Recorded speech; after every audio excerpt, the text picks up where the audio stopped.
हाँ जी बच्चे. So next start with the next topic, that is molecularity of a reaction. Now how can you define a molecularity of a reaction? Molecularity actually ਹੁੰਦੀ ਕੀ ਹੈ? ਇੱਕ reaction ਚ ਕਿੰਨੀਆਂ number of reacting species ਆਪਸ ਚ collide ਕਰ ਰਹੀਆਂ ਨੇ simultaneously, ਜਿੱਦਾਂ A ਤੇ B ਉਹ collide ਕਰਨਗੇ ਤੇ C ਬਣੇਗਾ. ठीक है. सो रिएक्टिंग स्पीशीज़ किनिया number of reacting species collide कर रही ने, that is said to be the molecularity of a reaction. जिदा फर्स्ट रिएक्शन में लिखी ammonium nitrite gas, it gives to form nitrogen plus 2 water. तो ये नंबर ऑफ रिएक्टिंग स्पीशीज़ 1 सी जी कोलाइड कर रही सी. सो मॉलिकुलैरिटी कितनी आ गई 1. इदा 2HI gives H2 plus I2, वो मॉलिकुलैरिटी कितनी आ गई 2. इदा ही FeCl3 प्लस SnCl2, वो 2 आयन की मॉलिकुलैरिटी तो टिन क्लोराइड की 1. सो ये मॉलिकुलैरिटी कितनी आ गई 3. ठीक है. बट जिमें मैं थोनों कल दसिया सी order 1 2 3 they are very common है ना. ठीक है. बट उस तो ज़्यादा ऑर्डर नहीं होंदा. क्यों? क्योंकि उन्नियाँ बहुत ज़्यादा रिएक्टिंग स्पीशीज़ कभी भी कोलिजन इफेक्टिव नहीं करनगियां. तो जे कोलिजन नहीं होएगी तो रिएक्टिंग स्पीशीज़ प्रोडक्ट्स नहीं बनाउणगियां. तो जे प्रोडक्ट नहीं बनाउणगियां तो रिएक्शन ही नहीं एग्जिस्ट करेगी. सो ज़्यादातर मॉलिकुलैरिटी भी 1 2 तो होर की होएगी 3. हाँ, बट कहता कई बार बहुत सारिया रिएक्टिंग स्पीशीज़ होंदियां ने इनवॉल्व. ठीक है. सो मैं जिद्दां दस्सिया उदां दी रिएक्शनस नूं तुसीं कॉम्पलैक्स रिएक्शनस कहते हो.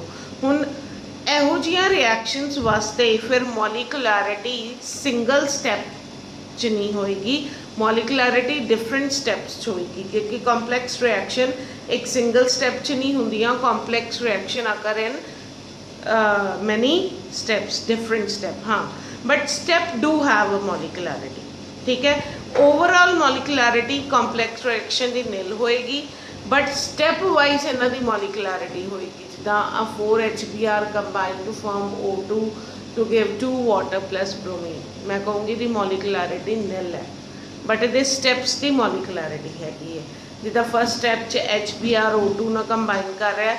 सो 2 रिएक्टिंग स्पीशीज़ कोलाइड हो रही ने, मॉलिकुलैरिटी कितनी होगी 2.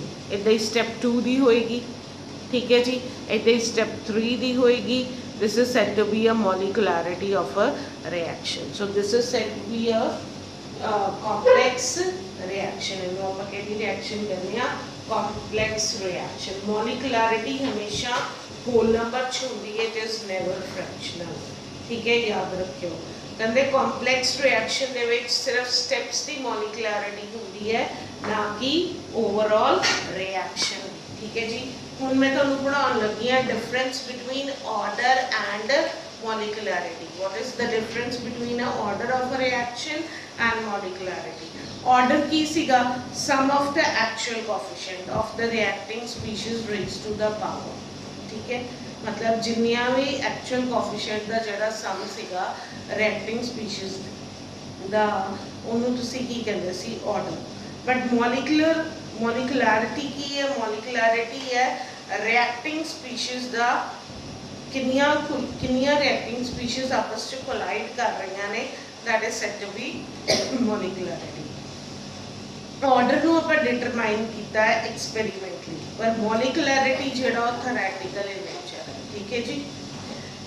Order is derived from rate equation. तुम रेट इक्वेशन तो किहड़ी चीज़ को डिटरमाइन कर सकते हो? ऑर्डर में. बट मॉलिकुलैरिटी वास्ते इदा का कोई मैकेनिज्म डिराइव नहीं होया हैगा.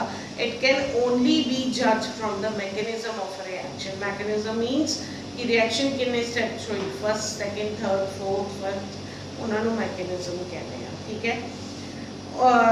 अगली गल की है ऑर्डर ऑफ रिएक्शन फ्रैक्शनल हो सकता है, बट मॉलिकुलैरिटी हमेशा होल नंबर होगी. ऑर्डर ऑफ रिएक्शन 0 हो सकता है, but molecularity of reaction cannot be 0. Nil is something else, but it cannot be 0. In multi step reaction च आपां ये देखते हैं स्लोएस्ट स्टेप जिहड़ा रेट डिटरमाइन स्टेप होंदा है, और वही डिटरमाइन करेगा order of the reaction. But molecularity के केस च चाहे स्टेप फास्ट होए चाहे स्टेप वीक होए, molecularity of reacting species collide होणगियां तो every step should have the molecularity.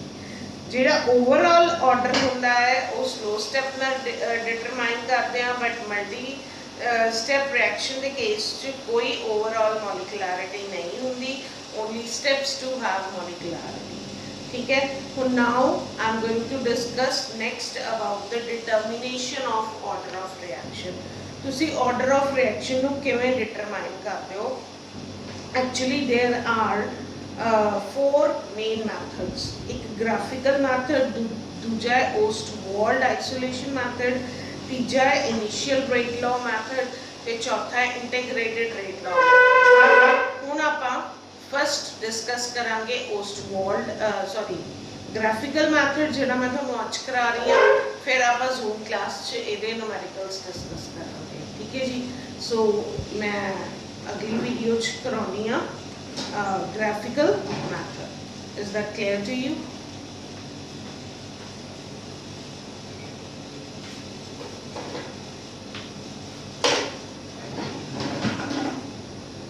हाँ जी. हुण मैं तुहानूं पहला मैथड पढ़ाउण लगी हाँ which is used to determine the order of the reaction, and the name of that method is graphical method. Graphical method is applicable only for one reacting species.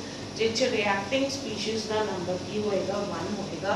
एक ही limitation है, ये सिर्फ उन्होंने रिएक्शन वास्ते कामयाब है जिन्हों के विच only 1 reacting species are involve.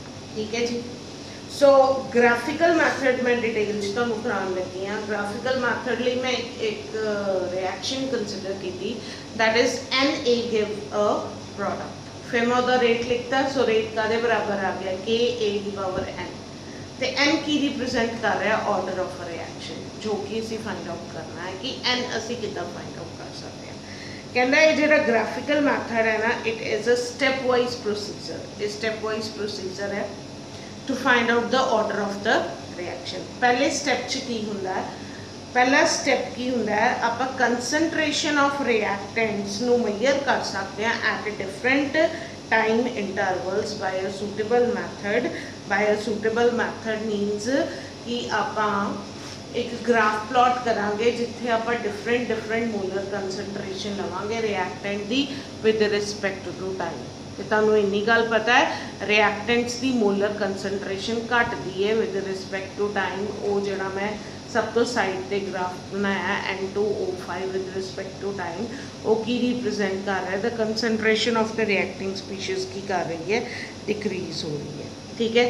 ये चो आ जरा कंसनट्रेशन ते टाइम नूं जदों असीं प्लॉट किया, ये चो असीं डिटरमाइन कर सकते हैं इंस्टेंटेनियस रिएक्शन रेट. किहड़ा रेट डिटरमाइन कर लिया?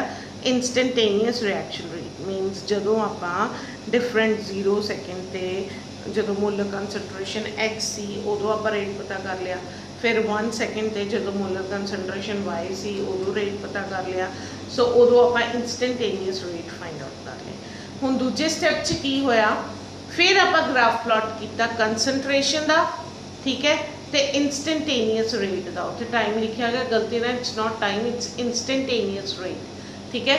Second point by plotting a graph between concentration and instantaneous rate determine किया. फिर उतों आप इंस्टेंटेनियस रेट नूं जदों देखा गया, और इंस्टेंटेनियस रेट तुसीं कादे अगेंस्ट प्लॉट कर सकते हो, या a⁻1 या a⁻2 या a⁻3. ठीक है. जे a⁻1 च स्ट्रेट लाइन आ गया, it मीनस the order of reaction is 1. J a⁻2 च स्ट्रेट लाइन आ गया, it मीनस the order of reaction is 2. J a⁻3 च स्ट्रेट लाइन आ गया, it मीनस the order of reaction is 3. जिदा मैं एग्जाम्पल कंसिडर की है N2O5 it give 4NO2 + O2. हुण जे तुसीं इहदा ऑर्डर लिखण बैठो अकॉर्डिंग टू रेट लॉ है ना, तो ये आ रहा है N2O5 की पावर मीनस एक्चुअल कोफिशिएंट 1 आ रहा है, क्योंकि ये सिंगल स्टैप रिएक्शन नहीं है, 2 स्टैप्स च रिएक्शन हो रही है. तो वो स्लो स्टैप जो रेट डिटरमाइनिंग स्टैप होएगा, ना कि फास्ट स्टैप रेट डिटरमाइनिंग होएगा. ठीक है जी. सो जदों आप ग्राफ प्लॉट किया इंस्टेंटेनियस रेट वर्सेस N2O5 दे एक्चुअल कोफिशिएंट की है 1 है तो उदों स्ट्रेट लाइन आया वो फस्ट वाला ग्राफ देखो, ठीक है। पर जदों मैं ग्राफ प्लॉट किया रेट मीनस इंस्टेंटेनियस रेट का N2O5 दे स्क्वायर का तो उदों पैराबोला ग्राफ आया, वो स्ट्रेट लाइन नहीं आया। ये तो डिटरमाइन हो गया कि ना वो थर्ड ऑर्डर च भी नहीं आएगा, मतलब जदों तुसी N2O5 की पावर 3 करोगे तो भी वो स्ट्रेट लाइन नहीं आएगा, वो पैराबोला ही आएगा।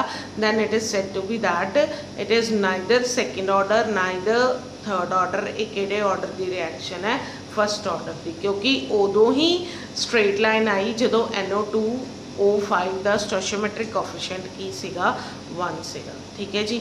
हुण मैं तुहानूं इहदे न्यूमेरिकल्स करवाउणी आ इन द जूम क्लास, तो जे कोई क्वेरी होई वो भी आपां डिस्कस कर लांगे। उस तो पहले तुसीं ये वीडियोज़ देख लिओ, ठीक है। Thank you.